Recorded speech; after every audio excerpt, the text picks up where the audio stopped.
سلام بر همه شما عزیزان، امیدواریم همه شما خوب هستید. ما امروز درس 11 را شروع میکنیم. درس 11 امروز ما خاطرات دوران کودکی می باشد. واژه های جدیدی که داریم شما میتونید بخونید: سال تحصیلی، خاطره، چشمان خیره، اذیت کردن، خفه شدن، ردیف، بسته، آزاد کردن، مخفی کردن، نیمکت، پرت کردن چیزی، نفس کشیدن، چشمان نیمه، باز، پاداش دادن، مهربان و دلسوز، رشته دم پزشکی، حیوان بیچاره، باغ وحش و با تعجب. خب ببینید، اهداف درس امروز ما انتظار می رود زبان آموز با خواندن این درس می توانند: یک، دوره های گوناگون زندگی را بشناسد، زندگی کے مختلف پہلوؤں پہ آپ روشنی ڈال سکیں گے. دو، بتواند اطلاعات خاص سے موجود در متن پیدا کند. ایک پیراگراف ہے اس کے اندر جو مختصراً آپ سمجھ سکتے ہیں، جو وہاں پہ سمجھایا گیا ہے وہ آپ اس متن کے ذریعے پیدا کر سکیں گے. و شماره سه، یکی از داستان های مربوط به زندگی حضرت محمد مصطفی صلی الله علیه و آله وسلم را یاد بگیرد. با مفهوم واژه جدید متن آشنا شود و بتواند از آنها در جمله استفاده کند.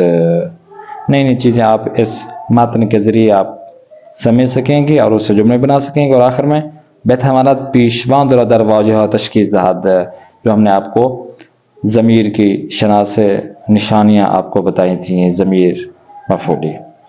خوب بریم درس. پیش از خواندن پڑھنے سے پہلے الف، برای هر جمله تصویر مناسب را انتخاب کنید. یک جمله اضافی است. ایک اضافی جمله، آپ نے 5 تصاویر ہیں، 6 جملے ہیں، آپ نے خود سلیکٹ کرنا ہے. در کودکی ہمیشہ با عروس قائم نماز میں خواندم، کہ جب چھوٹا تھا یا چھوٹی تھی کہ میں اپنے کھلونے کے ساتھ نماز پڑھتا یا پڑھتی تھی. دو، گاهی پدرم برای من کتاب و قصه میخواند. بعض اوقات والد گرامی میرے لیے کہانیاں قصه سناتا تھا. پدرم با من قایم موشک بازی میکرد، همیشه با دوستانم بازی میکردم. من بچه ها را خیس میکردم. من برف بازی را دوست داشتم. تو یہ آپ نے کرنا ہے. نیکسٹ دیکھیں، سلیکٹ خود کرنا ہے آپ نے. الف ہے، ب ہے، پ تھے یا س ہے. حرف ب میں دیکھیں، بہترین دوران زندگی حرفات 6 دورانی است. زندگی کے کون سے سن جو ہوتا ہے وہ بہترین ہوتا ہے سال. دلیل انتخاب خود را توضیح دہید. اگر آپ سمجھتے ہیں کہ جو کودکی ہوتی ہے، چھوٹے جب بچے ہوتے ہیں، تو وہ سال انسان کے لیے وہ دورانیہ بہت اچھا ہوتا ہے، تو کیا وجہ ہے توضیح دینا ہے اپنے. دوران کودکی، دوران نوجوانی، دوران جوانی، دوران میان سالی و یا ہم موارد، یہ آپ نے بتانا ہے. مهارت خواندن الف، با استفاده از جدول زیر به سوالهای پاسخ دهید. جواب دینا ہے آپ نے شنبه، یک شنبه، دو شنبه، سه شنبه و 4 شنبه. اب دیکھ لیں، صبح 8 سے لے کر 9:30 بجے ریاضی ہے، املا و انشاء، ریاضی، فارسی و قرآن. یہ روزانہ کے معمول ہوتے ہیں جو ہماری یونیورسٹیز میں اسی طرح ہوتے ہیں. اسی طرح 9:45 بجے سے 11:15 بجے تک روزانے کے مطابق فارسی ہے، جغرافیائی، ہنر، تاریخ، معارف اسلامی. اسی طرح 11:30 سے 1 بجے تک عربی، علوم، زبان انگلیسی و ورزش. تو یہ ایک ٹیبل ہے، ٹائم ٹیبل ہے کہ جو اکثر یونیورسٹیز اور کالجز اور اسکول میں آویزاں ہوتا ہے. اب دیکھیں، یک دانش آموزان 6 روزهای درس ریاضی دارند. آپ نے سوال کا جواب دینا ہے. آنها 6 ساعت عربی دارند. 3 دانش آموزان ساعت 8 تا 9 30 روزهای فرد 6 درسهایی دارند. یہ آپ نے اس ٹیبل سے ہمیں بتانا ہے، جواب دینا ہے. ب، پاسخ سوالهای زیر از متن دست پیدا کنید. ان سوالوں کے جواب جو کہ یہاں پہ ہیں 6 سوال دیے گئے، ان سوالوں کے جواب آپ نے متن سے، جو درس کا متن ہوگا وہ آپ نے وہیں سے ایڈ کرنا ہے، بتانا ہے، ڈھونڈنا ہے. اسی طرح حرف پہ دیکھیں، متن درس را بخوانید و به پرسش آن پاسخ دهید. اب دیکھیں اس طرف سری خاندان برای پیدا کرده اطلاعات خاص، کہ جلدی جلدی آپ پڑھیں اور جو مخصوص آپ کے مطالب ہیں، جملات ہیں، جو مخصوص چیزیں ہیں، ان سے آپ رسائی آپ کر سکیں۔ یک اجمالی یا سری خواندن به چه معنی است؟ کبھی آپ کہہ رہے ہیں کہ اجمالی ہو اور ایک دوسرا ہو کہ جلدی والا ہو، اور بے چه معنی، یہ کیا مطلب ہے اس کا؟ سری جلدی پڑھیں، اور کہتے ہیں کہ گاهی از شما خواسته می شود اطلاعات خاصی را از متن پیدا کنید. مثلا شخصیت ہے داستان چه کسانی بودند. مثال کے طور پر اگر آپ کو ایک متن دیا جاتا ہے، قصہ دیا جاتا ہے، اس میں بتایا جاتا ہے کہ اس میں کس شخصیت کے متعلق بات ہو رہی تھی، تو آپ نے جلدی جلدی اس کو پڑھ کے آپ نے بتانا ہے۔ یہ ہو گیا سری، کہ بھئی ہم نے اور کچھ نہیں پڑھنا، فقط اس پیراگراف میں سے ایک شخصیت کے بارے میں دیکھنا ہے، پڑھنا ہے کہ کس کے متعلق یہ بات ہو رہی ہے۔ نام شخصیت اصلی داستان چه بود؟ داستان در چه زمان و مکانی اتفاق افتاد؟ یہ چند سوال ہوتے ہیں کہ جو پیراگراف میں سے ہمیں نکالنا ہوتے ہیں، ہمیں کسی اور جملوں پہ سروکار نہیں ہے، خاص جو جملے خاص شخصیت کے متعلق جو سوال پوچھا جاتا ہے وہ ہم وہاں پیراگراف سے نکالنا ہمیں ہوتا ہے۔ برای پیدا کردن پاسخ سوال ها لازم نیست همه واژه های متن با دقت بخوانید، فقط کافی است با چشم سری متن را نگاه کنید و دنبال اطلاعات لازم بگردید. هر قسمت از متن با سوال مرتبط بود آن قسمت را بخوانید تا پاسخ سوال را پیدا کنید۔ جیسا میں نے عرض کیا ہے کہ آپ نے جو سوال آپ سے پوچھا گیا ہے، ضروری نہیں کہ پورا آپ نے پیراگراف ایک ایک لفظ ایک جملے کو آپ نے پڑھنا ہے، بلکہ وہ سوال جو آپ سے کیا گیا ہے اس کا جواب آپ نے ڈھونڈنا ہے، جہاں وہ جواب مل رہا ہو اس کو آپ دقت سے سنیں، پڑھیں اور اس کا جواب دے دیں۔ اگلا سوال، چرا باید اجمالی بخوانیم؟ کیوں ہم اجمالی طور پر اس کو پڑھیں؟ زیرا کیونکہ با این روش خواندن میتواند در مدت زمان خیلی کمتری اطلاعات خاصی را پیدا کنید۔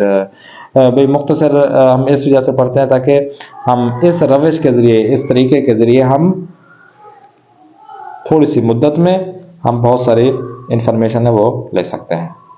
اب آتے ہیں اصلی خاطرات کی جانب۔ خاطرات خود کے من، کہ میرے بچپن کے واقعات، خاطرات واقعات کے معنی لے لیں۔ کہتے ہیں کہ اول مہر شروع سال تحصیل جدید در ایران است۔ تحصیلی نیو سال کا جو پہلا مہینہ وہ مہر سے سٹارٹ ہو رہا ہے ایران میں۔ این روز برای ایرانیان بسیار خاطر انگیز است۔ یہ جو دن ہے ایرانیوں کے لیے بہت زیادہ حیرت انگیز اور پر از واقعات ہیں۔ دانش آموزان بعد از 3 ماه تعطیل تابستانی باید به مدرسه بروند. سالها از دوران مدرسه میگذرد، اما هنوز وقتی اول مهر از راه میرسد به یاد دوران کودکی و خاطرات روز مدرسه میفتم.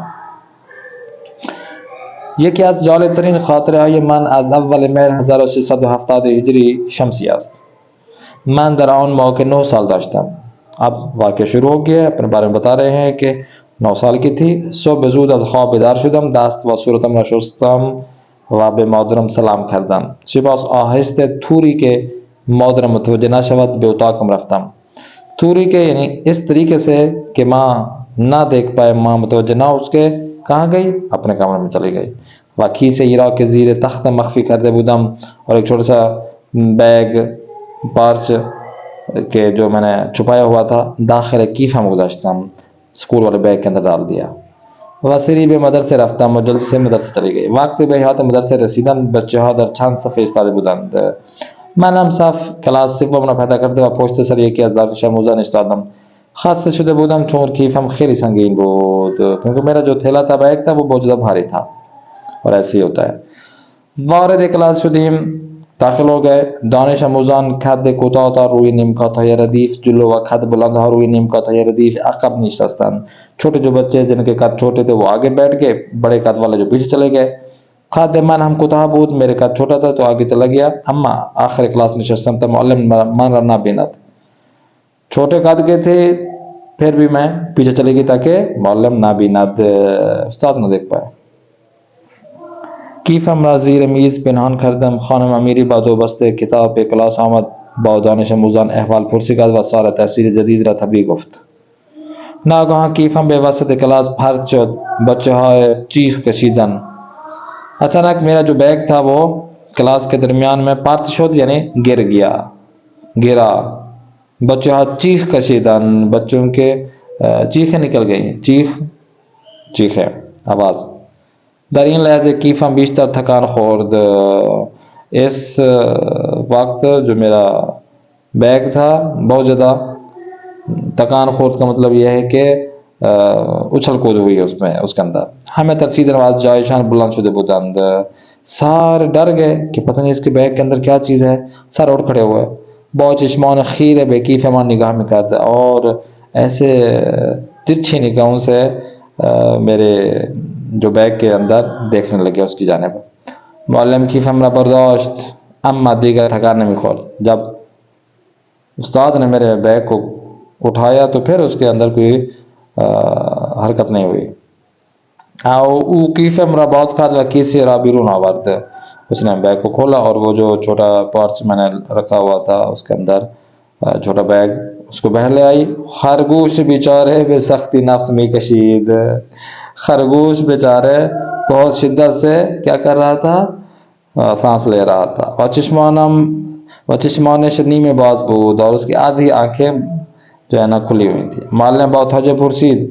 استاد نے تعجب سے پوچھا زهرا خرگوش داخل کیفه تو چیکار میکند؟ زهرا یہ آپ کے بیگ میں خرگوش کیا کر رہا ہے؟ گفتم پدرم میخواست بعد از تعطیلات تابستان آن را به باغ وحش بدهد. بابا نے کہا تھا کہ چھٹیوں کے بعد جو تابستان کی چھٹیاں ہوں گی گرمیوں کی جب ختم ہوگی تو اس کے بعد اس میں باغ وحش میں وہاں پہ باغ پرندگان باغ وحش چڑیا گھر میں وہاں پہ چھوڑ کے آؤں گا. من هم او را با خودم به مدرسه آوردم تا پدرم این کار انجام نداد. میں اسے بیگ میں یا اسکول لے تاکہ میرے بابا اس کو نہ لے جائیں چڑیا گھر. معلم خرگوش را در دستش گرفت و گفت. معلم نے خرگوش کو اپنے ہاتھوں میں لیا اور کہنے لگی ببین چقدر این حیوان کوچک ترسیده است. دیکھو یہ جو چھوٹا حیوان ہے جانور ہے کتنا ڈرا ہوا ہے. تو با این کار خرگوش بیچاره اذیت کردی، تکلیف دیا اسے.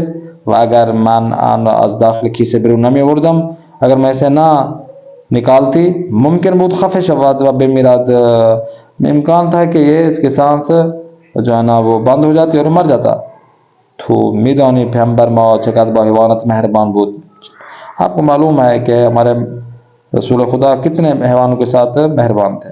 بہت خانہ معلم ایک داستان زیبا برحمت تعریف کرتے اور بہت ہی خوبصورت ایک واقعہ ہمیں سنایا. کہتے ہیں کہ روزی پیغمبر خدا حضرت محمد مصطفیٰ صلی اللہ علیہ وآلہ وسلم اتفاق عجیبی دید. عجیب واقعہ دیکھا. گروهی از مردان سوار اسبها و شترهایشان بودند و با هم صحبت میکردند.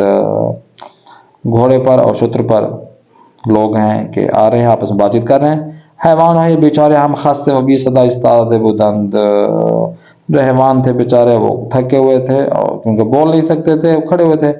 پیغمبر جلو رفت و به آنها فرمود فقط زمانی بر پشت این حیوانات سوار شوید که بخواهید جایی بروید و کار انجام دهید. رسول خدا نے فرمایا کہ دیکھیں جانوں کے ساتھ اس وقت اوپر بیٹھیں جب آپ کو جانا ہو کہیں پر. آپ جانوروں کے اوپر بیٹھ کر آپس میں گپ شپ لگا رہے ہیں تو یہ بیچارے حیوان ہیں. این حیوانات صندلی شما نیستند که در کوچه و بازار بر پشت آنها بنشینید و با هم صحبت کنید. یہ حیوان آپ لوگوں کے لیے کرسیاں تو نہیں ہیں کہ آپ محلے میں کسی کوچے میں کسی گلی میں کھڑے ہو کر ان پہ بیٹھ جائیں اور بات چیت کرتے رہے آپس میں. وقت شما به حیوانات مہربان باشید خداوند بزرگ هم به شما پاداش میداد. جب آپ حیوانوں کے ساتھ آپ اچھا سلوک کریں گے تو پروردگار بھی اس کا آپ کو اجر دے گا. پیغمبر خدا نہ تنها با انسان ها بلکه با حیوانات و پرندگان هم بسیار مهربان و دلسوز بود. آن روز وقتی با پدرم به باغ وحش رفتیم و خرگوش را آزاد کردیم. انہی دنوں میں اس دن ہی بابا کے ساتھ میں چڑیا گھر گئی اور اس خرگوش کو میں نے آزاد کر دیا تھا. بے دمانت راحت بدوت تاکہ وہ آزادی کا سانس لے کر آزادی سے وہ بھاگ دوڑ کر سکے. با خرگوش یا دیگر بازی کننده دوسرے خرگوشوں کے ساتھ کھیل سکے. از آن روز به بعد رفتار من با حیوانات عوض شد. اس دن کے بعد میری حیوانات جانوروں کے ساتھ جو رفتار تھی، ان کے ساتھ سلوک تھا، وہ چینج ہو گیا. چون از پیامبر مهربان انداز تھا، یہ خوب دربار رفتار با حیوان یاد گرفتم. حالا من 19 سال دارم و در دانشگاه رشته دام پزشکی درس میخوانم، چون میخوام پزشک حیوانات بشم و به آنها کمک کنم. اب میں بہت 19 سال کی ہو گئی ہوں اور یونیورسٹی میں یہ جانوروں کے ڈاکٹر بن گئی ہوں، اور میں چاہتی ہوں کہ ڈاکٹر بن کر ان حیوانوں کی مدد کر سکوں. خوب در که مطلب پاسخ درست را انتخاب کنید. اول مهر در ایران دهش است. پدر زارا گفته بود که گروش را به وحش میدهد. چه وقت بچه ها چیخ زدند و ترسیدند. چرا زهرا آخر کلاس نشست؟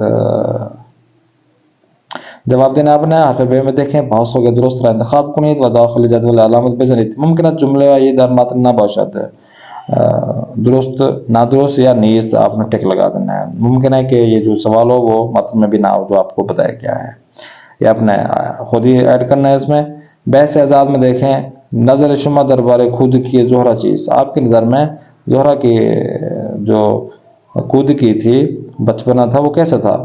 دربار متن بخوانید و بگویید کدام قسمت داستان در متن بالا برای شما جالب تر بود و چرا. یکی از خاطرات خود کی تان در کلاس تعریف کنید. پھر آپ نے اس کے متعلق اپنے بچپن کے متعلق آپ نے بتانا ہے. آتے ہیں نیکسٹ. در کے واژگان میں پاسخ صحیح را انتخاب کنید. صحیح جواب آپ نے بتانا ہے. یکی از خاطرات خود کی محترم این است که ڈیش مسلمان ها هنگام خواندن نماز در مسجد در ردیف های مرتب و منظم ڈیش می‌ایستند. دو بسته مداد رنگی 6 رنگی ڈیش مداد رنگی دارد. وقتی ڈیش چشمانتان خیره می شود. اگر کسی ڈیش خفه می شود می میرد. هر سال با شروع سال تحصیلی مدرسه ها ڈیش می شود. او طوطی را آزاد خواهد تا ڈیش. تصویر مناسب را انتخاب کنید. کدام صدا شما را اذیت می کند؟ کون سی آواز جو کہ آپ کو بہت زیادہ تنگ کرتی ہے، آپ کو اذیت دیتی ہے، تکلیف دیتی ہے؟ کدام شخص خیره نگاه می کند؟ کدام انسان آزاد است؟ کدام ردیف منظم است؟ یہ آپ نے خود سلیکٹ کرنا ہے.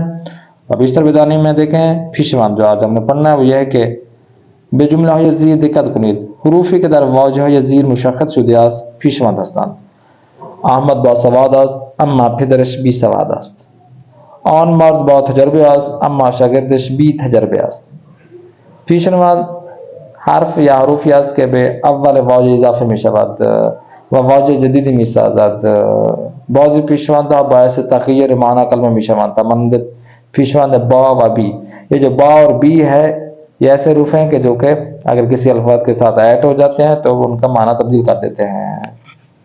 جیسے کہ با سواد کسی کے سوادار یعنی جو جس کو پڑھنا لکھنا آتا ہو، اور بی سواد جو کہ کسی کو پڑھنا لکھنا نہ آتا ہو.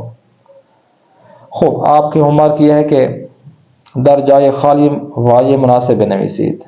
مثال کسی که تجربه دارد کیا ہے؟ با تجربه است. کسی که کار ندارد دهش است. کسی که ایمان ندارد ایمان دارد دهش است. کسی که تقوی ندارد دهش است. کسی که ادب ندارد دهش است. ب واژه مناسب را انتخاب کنید. احمد مثال دے رہے ہیں. احمد مردی مومن و با تقوی است. او دختری کیف و دهش است. آن مرد بسیار دروغ میگوید و دهش است. حسن پسری درسخوان و دهش است. آن مرد فقیر و دهش است. ب با واژه زیر جمله بنویسید. با دقت، با محبت، با مہربانی و بی نظم. آتے ہیں آخر میں سورہ انعام میں آیے 38 ہے. اللہ تبارک و تعالی ارشاد فرما رہا ہے بسم اللہ الرحمن الرحیم وما من دابة في الارض ولا طائر يطير بجناحيها الا امثالكم. همه موجودات زنده در زمین، خشکی و دریای و همه پرندگانی که با بالهایشان پرواز میکنند امتهای همانند شما هستند. پروردگار ارشاد فرما رہے کہ تمام موجودات زندے کہ جو زندگی رکھتے ہیں چاہے وہ زمین میں ہیں، خشکی دریا میں ہیں، وہاں میں پرندگان یا جو پرند جو کہ اڑتے ہیں، پرواز میں پرند اڑتے ہیں، امت ہو یہ اس طرح کی امتیں ہیں جیسا کہ شما ہستاند، جیسا کہ آپ امتیں ہیں۔ قال رسول اللہ صلی اللہ علیہ وسلم ما من دابت طائر ولا غیرہ یقتل بغیر الحق الا ستخاصمه یوم القیامہ، ہر حیوان پرنده یا غیران به ناحق کشته شود روز قیامت از قاتلش شکایت میکند